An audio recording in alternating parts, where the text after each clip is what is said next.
Hi friends, good afternoon. பாலிட்டியில் மண்டல குழுக்கள் பற்றி பார்க்க போகிறோம். மண்டல குழுக்கள் அப்படிங்கிறது மாநிலங்கள் மறுசீரமைப்பு குழு 1956 சட்டத்தின் மூலமே தோற்றுவிக்கப்பட்டிருக்கும். மொழிவாரி மாநிலங்கள் உருவான போதே மண்டல குழு உருவாயிடுச்சு அப்படிங்கிறாங்க. முதல் பிரதமரான ஜவஹர்லால் நேரு மண்டல குழுக்களினுடைய நோக்கம் அப்படிங்கிறது கூட்டுறவு கூட்டாட்சி வழக்கத்தை வளர்ப்பது அப்படிங்கிறத சொல்லியிருக்கிறாரு. ஸோ ஆரம்பத்தில் 5 மண்டல குழுக்கள் இருக்கும். 1971ஆம் ஆண்டு தான் வடகிழக்கு மாநிலங்களுக்கான சிறப்பு மண்டல குழு அப்படிங்கிறது உருவாக்கப்பட்டிருக்கும்.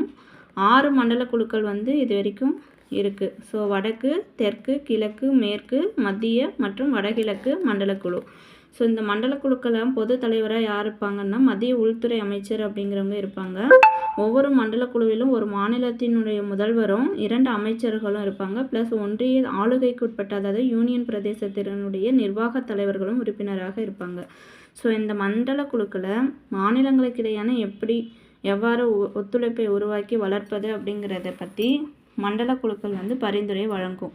ஸோ பொருளாதாரத்துலேயும் சரி, சமூக திட்டமிடல், எல்லை பிரச்சனை, போக்குவரத்து, இது போன்ற துறைகளில் எப்படி ஒத்துழைப்பை வழங்கணும் அப்படிங்கிறத மண்டல குழுக்கள் செயல்படுத்தும்.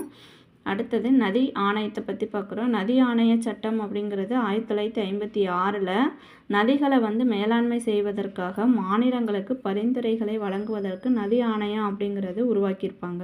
அடுத்தது நதிநீர் தீர்ப்பாயம்.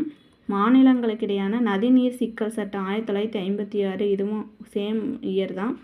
ஸோ அரசமைப்பு உறுப்பு என்னன்னு பார்த்தீங்கன்னா 262 படி உருவாக்கப்பட்டிருக்கும். ஸோ நதிநீர் குறைகளை ஒழுங்குபடுத்துவது இந்த சட்டத்தினுடைய நோக்கமாக இருக்கும். Thank you friends.